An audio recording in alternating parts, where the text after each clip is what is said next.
It takes you an hour and a half to watch 60 Minutes, and you try to filibuster us and use up our time. What is a safe third country policy?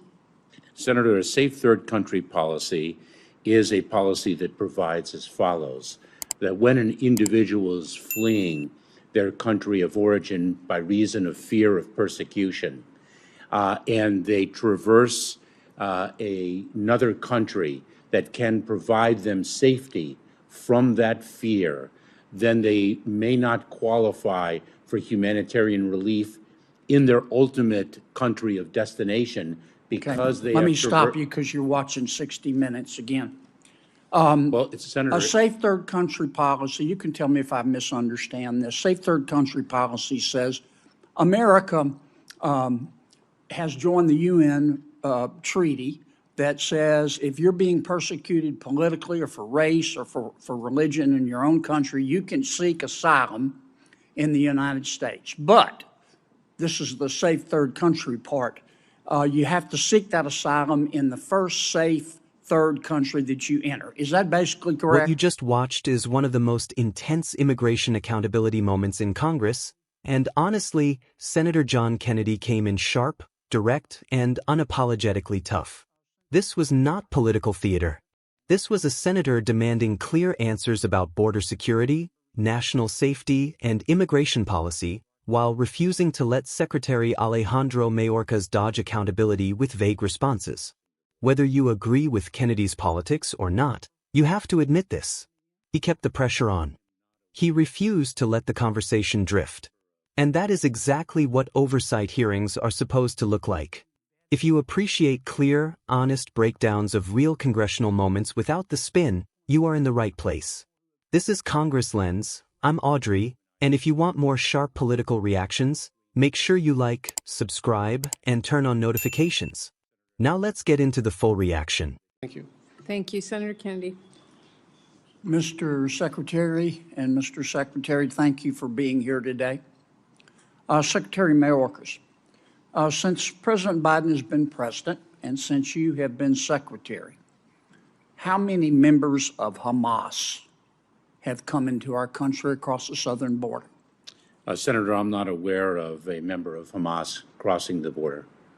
Have you stopped a member of Hamas from coming in? Senator, I am not aware of a member of Hamas being encountered at our southern border. Have you vetted all of the people who have, all of the 8.4 million people who have come into our country illegally? Senator, you and I have spoken about this before. As you know, we screen and vet individuals. Have you vetted all of them? Senator, as you know, we screen and vet individuals whom we encounter. You haven't vetted all of them, have you? Senator, as I said, we screen and vet individuals whom we encounter at our border. All right. I want to move on because, with respect, Mr. Secretary, to quote a public official in my state, it takes you an hour and a half to watch 60 Minutes, and you try to filibuster us and use up our time. What is a safe third country policy?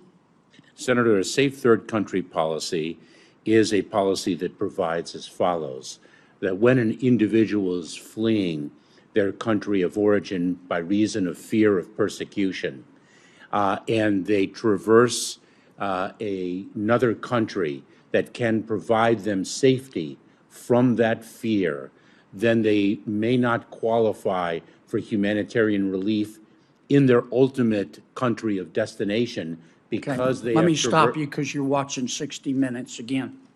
Well, it's Senator. A safe third country policy, you can tell me if I misunderstand this. Safe third country policy says America has joined the UN treaty that says if you're being persecuted politically or for race or for religion in your own country, you can seek asylum in the United States. But this is the safe third country part.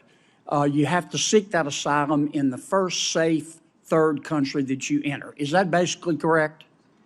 Of the safe third country policy? Are you asking me, is that a correct Yes, I am. assessment? Yes, but let me also just... Let me ask you this, Mr. Secretary.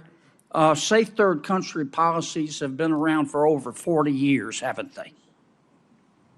I don't know, They started in the 1980s in of all places, Scandinavia, didn't they? I don't know, Senator. And the UK has a safe third country policy, doesn't it?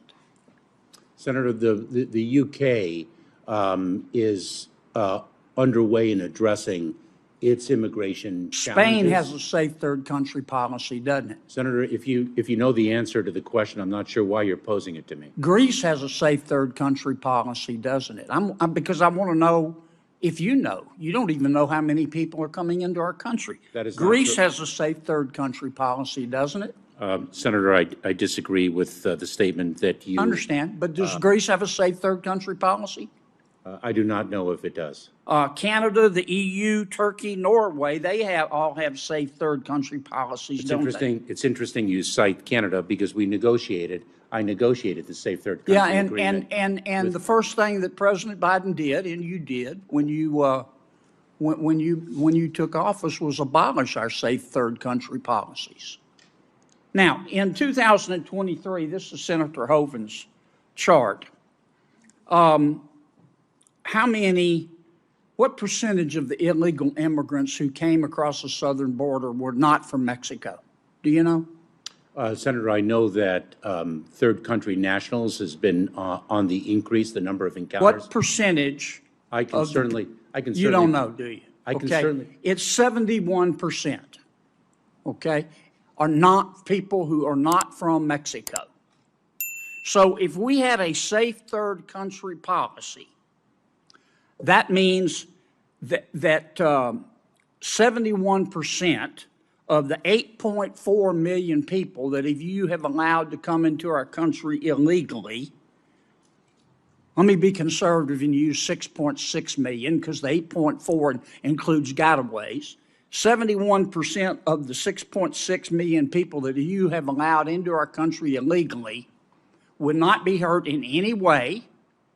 They could claim asylum from political or religious or racial persecution, but they would have to do it in another country, more than likely Mexico. Is that not the case? Senator, that is an incomplete and inaccurate accounting of the safe third country. And did you not say when we last spoke, and I proposed that, you thought it was a bad policy?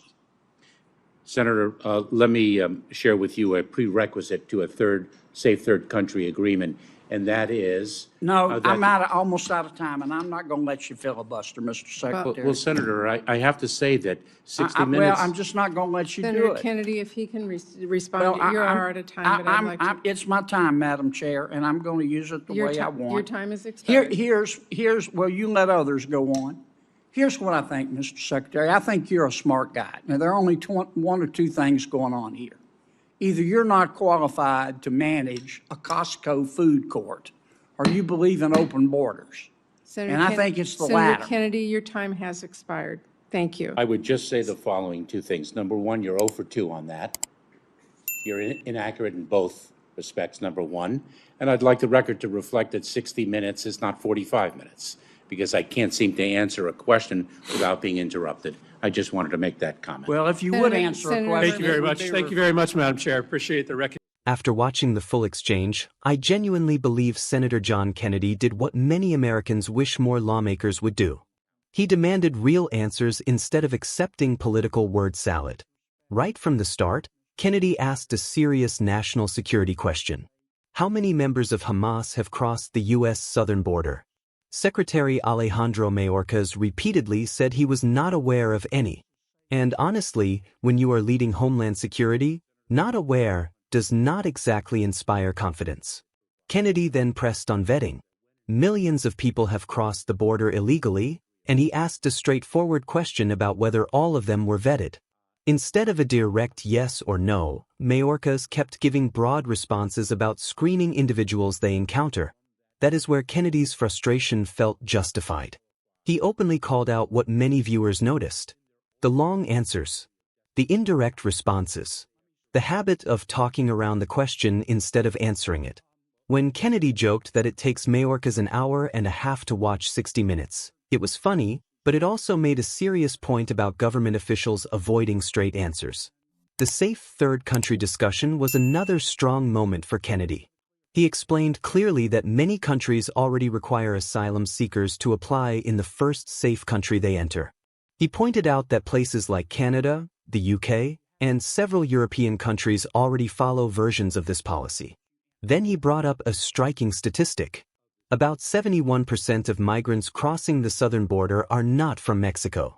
His argument was simple. If many migrants pass through other safe countries before reaching the United States, then they should be required to seek asylum there instead of overwhelming the American system. You do not have to agree with that policy to admit that Kennedy's argument was logical, data-driven, and clearly structured. And then came the moment everyone is talking about. Kennedy telling Mayorkas that he is either unqualified to manage a Costco food court or supports open borders. Yes, it was blunt. Yes, it was harsh. But it also reflected real frustration, the same frustration many Americans feel about border enforcement, leadership, and accountability. Mayorkas pushed back, calling Kennedy inaccurate and saying he was being interrupted. But from a viewer's perspective, it felt like Kennedy was pushing for urgency while Mayorkas was leaning into delay and careful wording. To me, this exchange showed a deeper contrast. One side demanded direct answers. The other side focused on controlling the narrative. Senator John Kennedy did not come across as perfect, but he did come across as prepared, relentless, and unwilling to let power avoid responsibility. And in a political environment where too many hearings feel soft or scripted, that kind of intensity stands out.